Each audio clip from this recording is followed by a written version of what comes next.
Assalamualaikum warahmatullahi wabarakatuh. Kami dari kelompok 3 akan menjelaskan terkait identifikasi jenis kacang berdasarkan daun.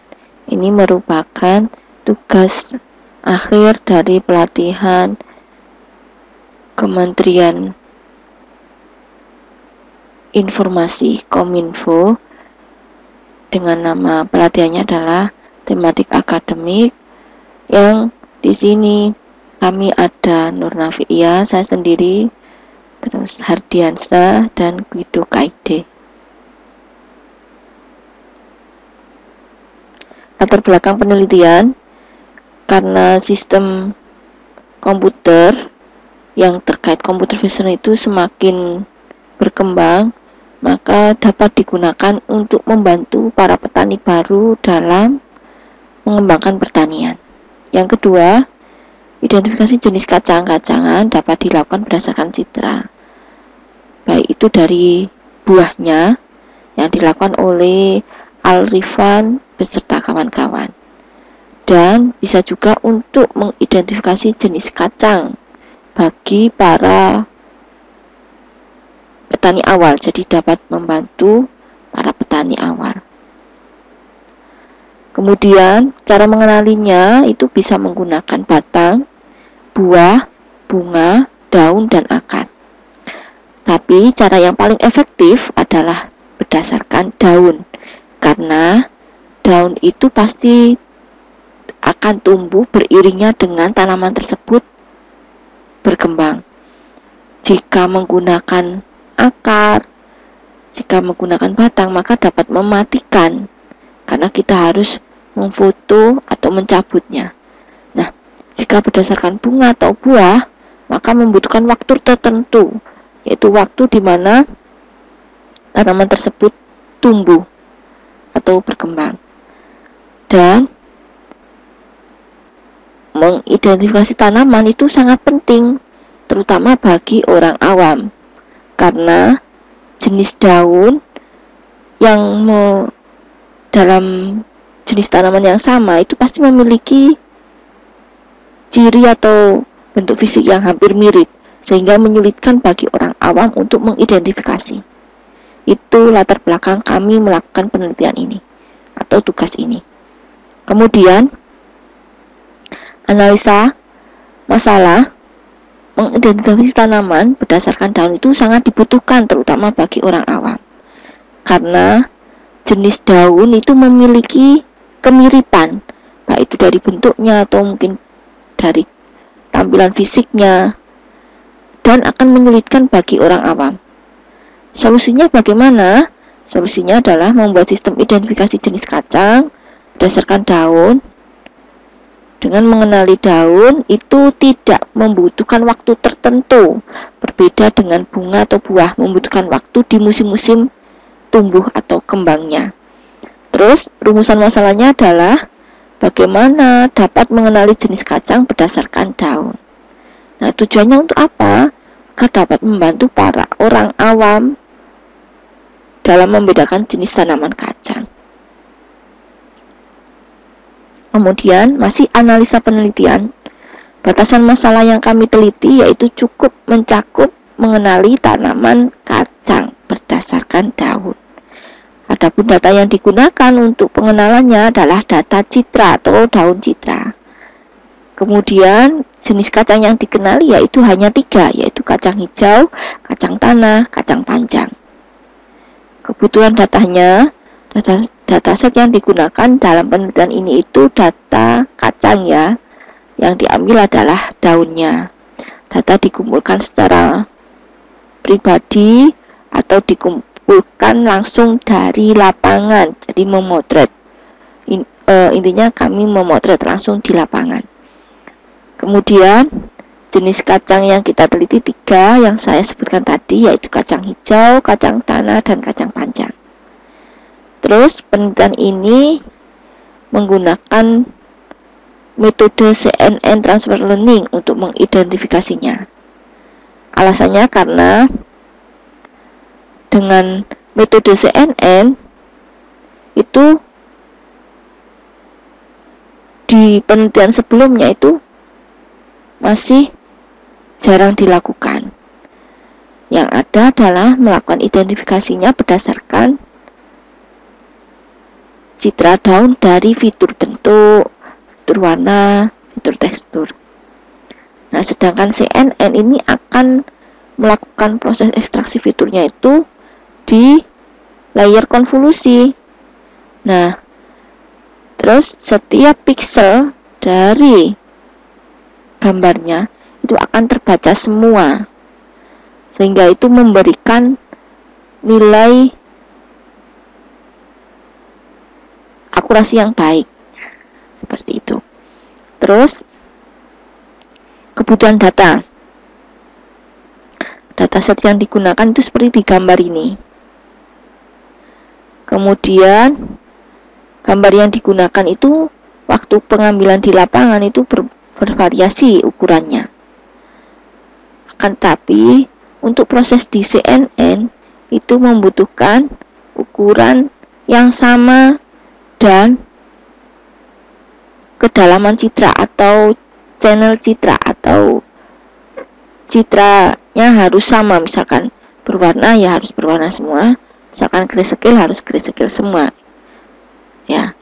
Jadi di sini yang kami gunakan adalah citra berwarna berukuran 256 x 256. Setiap jenis kami menggunakan 3 jenis ya, yaitu jenis kacang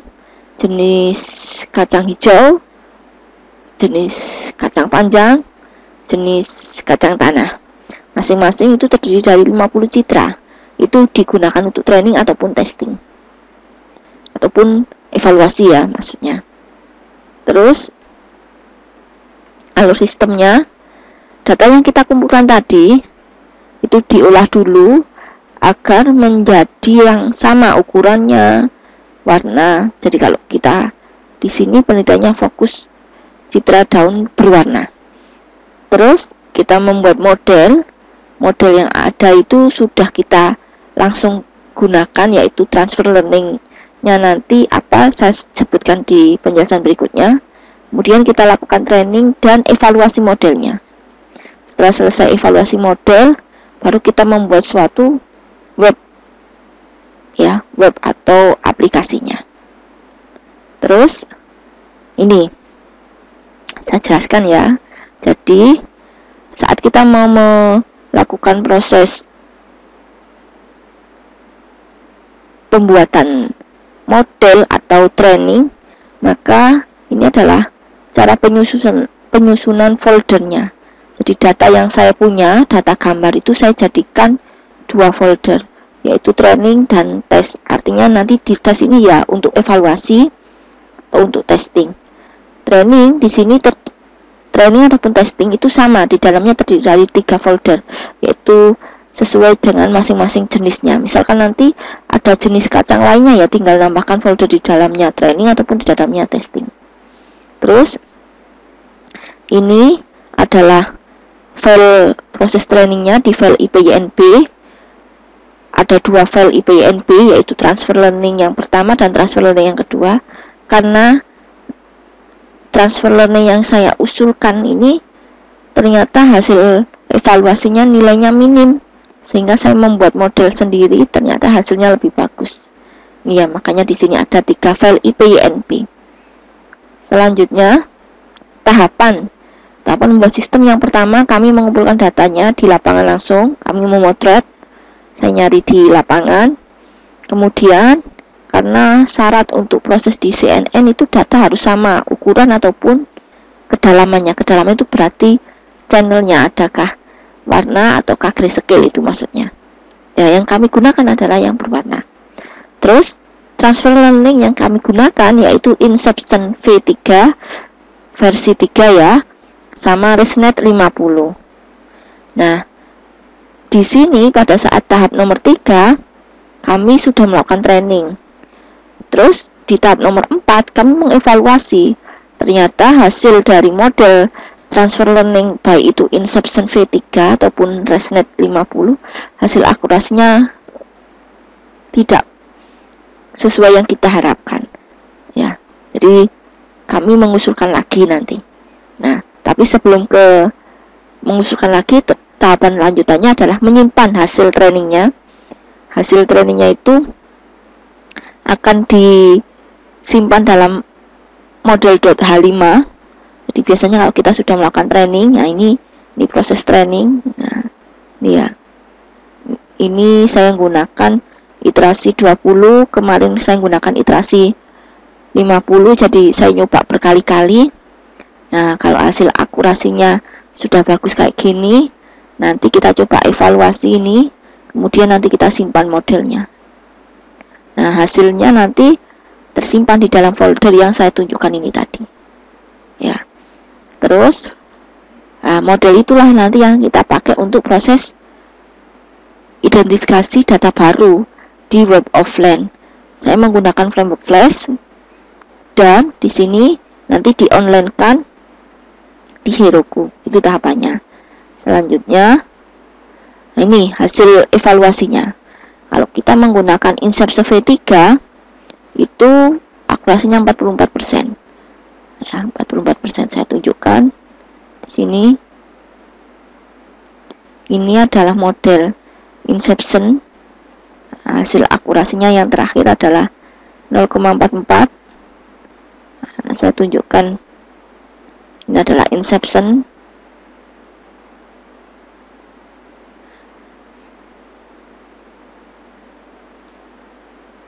Nah, ini saya menggunakan transfer learning Inception. Di sini nanti akan kelihatan modelnya, jumlah parameternya, ya. Jadi di sini jumlah parameter Inception V3 itu sangat tinggi ya, 163 juta. Nah, model yang kedua, transfer learning yang kedua adalah ResNet 50. Yang ResNet 50 ini hasil akurasinya, evaluasinya 0,58, berarti 58%. Sedangkan jumlah parameternya, bentar saya tunjukkan. Di sini jumlah parameternya ini ya, 23 juta, lebih kecil dibandingkan ResNet, Inception. Nah, ini ResNet 50, jumlah parameternya ini 23. Terus ini masih proses training. Nah, nanti terakhir akan kelihatan validasi akurasinya. Ini masih proses. Nah, selanjutnya karena hasil akurasinya masih di bawah harapan kami, sehingga kami mengusulkan model CNN yang baru. Model CNN yang kami usulkan yaitu terdiri dari layer konvolusi dengan jumlah 32 node di konvolusi pertama, kemudian kita lakukan max pooling, akhirnya ukurannya berubah menjadi sekian. Terus konvolusi yang kedua, jumlah node-nya masih sama 32, tapi ukuran gambarnya jadi 128 kali 128. Terus kita lakukan max pooling lagi, layer berikutnya, ukurannya jadi berubah jadi 64 kali 64. Terus kita lakukan konvolusi lagi, tapi jumlah node-nya 64. Gambar yang hasil konvolusi tadi jadi 6464. Terus kita lakukan max pooling lagi, ukurannya berubah jadi 32 kali 32. Nah, akhirnya citra yang digunakan untuk proses di inputan berikutnya adalah 32 kali 32. Kemudian kita lakukan flatten, densenet, ini layer densenet atau layer hiddennya juga, jumlah node-nya 64. Kemudian kita lakukan pembuatan densenet lagi, yaitu jumlah node-nya 128. Kemudian di densenet yang terakhir atau layer outputnya kita gunakan 3 node. Alasannya karena jumlah kelas saya ada 3, yaitu jenisnya kacang hijau, kacang panjang, dan kacang tanah. Nah, jumlah parameternya ini lebih rendah dibandingkan yang transfer learning. Tadi transfer learning jumlah parameternya tinggi, 163 juta, satunya 23 juta, sedangkan yang ini hanya 14 juta. Terus akurasinya sekitar 97. Nah, kalau yang yang ini masih proses. Ini saya nyoba training lagi, masih proses. Ini nanti yang terakhir akan kelihatan validasi akurasinya. Nah, oke. Kemudian hasil akhir untuk tahapan bagaimana mendeploy ke Heroku-nya itu di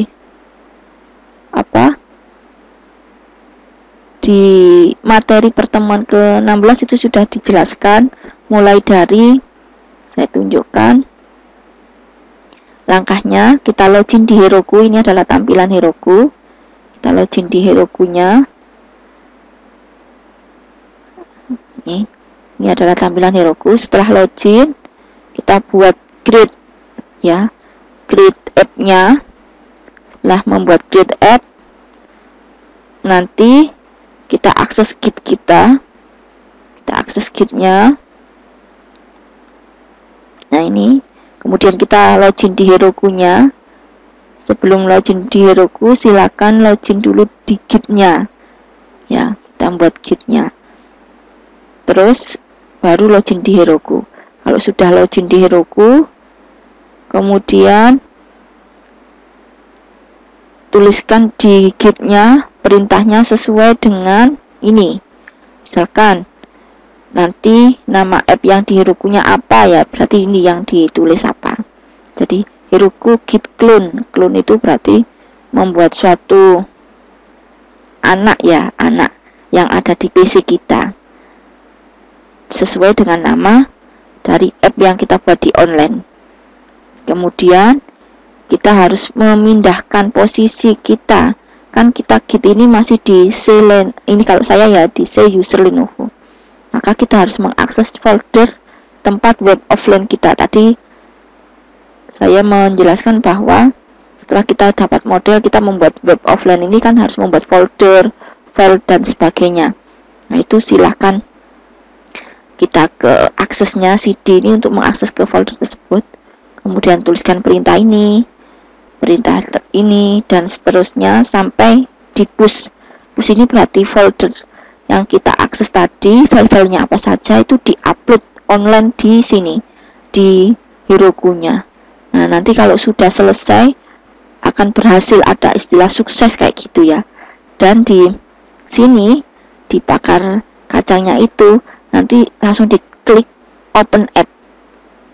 Nah, kalau sudah diklik open app, nanti muncul seperti ini.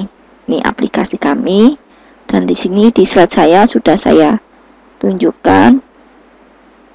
Nah, ini contohnya, dan ini link aksesnya, nanti bisa dicoba ya. Nanti saya tuliskan di deskripsi juga. Nah, ini saya coba. Ini tadi saya nyoba data ngambil dari internet. Nah, ini ya ada dua. Saya tunjukkan. Yang pertama.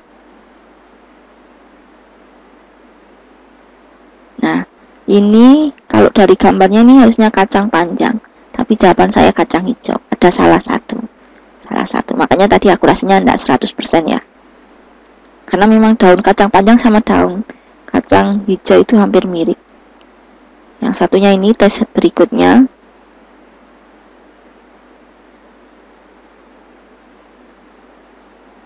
Nah, ini cocok, ini memang daun kacang tanah. Saya coba download lagi daun kacang.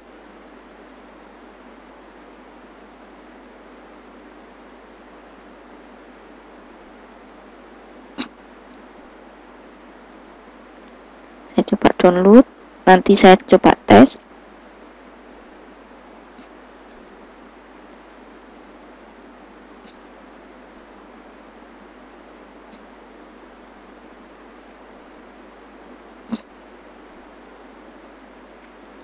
Sudah, saya coba tes dulu.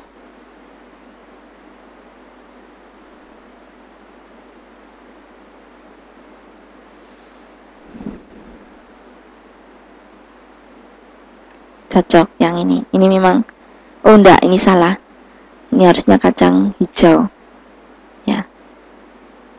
Ini adalah tugas kelompok kami. Jika masih ada kesalahan kami mohon maaf sebelumnya. Terima kasih. Assalamualaikum warahmatullahi wabarakatuh.